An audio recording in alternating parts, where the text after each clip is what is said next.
कक्षा 7वीं विषय हिंदी दूसरी इकाई पाठ तीसरा। दो लघु कथा है। पहली कथा हमने पढ़ी थी। कथा का नाम था हरा घोड़ा। आज दूसरी कथा पढ़ने वाले हैं सेठ का चित्र। बहुत पहले की बात है। एक सेठ था। वह बहुत ही कंजूस था।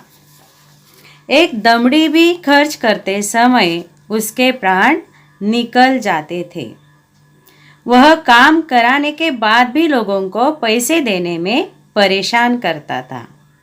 एक बार उसने एक चित्रकार से अपना चित्र बनवाया। जब चित्रकार ने पैसे मांगे तो सेठ ने कह दिया, चित्र ठीक नहीं है, दोबारा बनाकर लाओ। चित्रकार ने कई बार चित्र बनाए, लेकिन वह कंजूस सेठ हर बार कह देता कि चित्र ठीक नहीं है। क्रोधित होकर उस चित्रकार ने सेठ से सभी चित्रों के पैसों का तकादा कर लिया। तकादा यानी मांगना। धूर्त सेठ बोला, कैसे पैसे? जब मेरा चित्र ठीक से बना ही नहीं तो मैं पैसे किस बात के दूं? बेचारा चित्रकार अपने घर लौट आया। परेशानी के कारण पूछने पर उसने अपनी पत्नी को सारी बातें बताई। चित्रकार की पत्नी बहुत बुद्धिमान थी। वह बोली, आप दरबार में जाकर न्याय के लिए फरियाद कीजिए।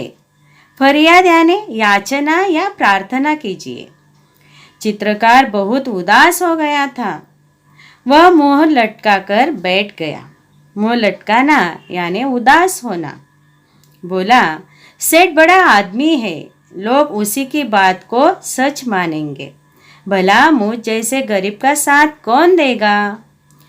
चित्रकार की पत्नी बोली, सबके बारे में ऐसा नहीं कह सकते। बादशाह अकबर बहुत दयालु है। वे भले ही पढ़े लिखे नहीं है, परंतु बड़े बुद्धिमान है। उनकी सहायता के लिए दरबार में 9 रत्न है। आप वहां जाइए, आपको न्याय जरूर मिलेगा। दूसरे दिन चित्रकार बादशाह अकबर के दरबार में गया और पूरा किस्सा सुना दिया। बादशाह अकबर ने चित्रों को लेकर सेठ को दरबार में बुलवा लिया। बादशाह ने सभी चित्रों को गौर से देखकर कहा, तुम्हारे इन चित्रों में क्या कमी है? हुजूर, इनमें से एक भी चित्र हुबहू मेरे चेहरे जैसा नहीं है, सेठ ने कहा। हुबहू यानी जैसे का वैसा। बादशाह मुश्किल में पड़ गए कि न्याय कैसे करें। बड़ी देर तक विचार करते रहे। जब उन्हें कुछ समझ में नहीं आया तो बीरबल से न्याय करने को कहा। बीरबल ने सारी बातें ध्यान से सुनी और तुरंत समझ गए कि सेठ चेहरा बदलने में निपुण है। चित्रकार को पैसे न देने पड़े, इसलिए वह नाटक कर रहा है। उसको सही रास्ते पर लाना जरूरी है। कला और कलाकार का सम्मान करने से कला संस्कृति की रक्षा एवं संवर्धन होता है। कला में निपुण कलाकारों की इज्जत जहाँ होती है, वह देश विश्व में विख्यात होता है।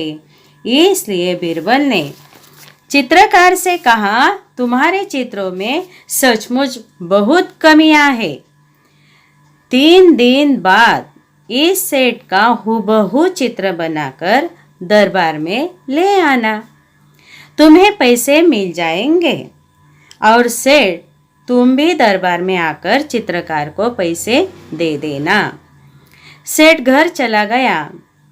बीरबल ने चित्रकार से कहा, 3 दिन बाद तुम दरबार में एक बड़ा सा दर्पण लेकर उपस्थित हो जाना।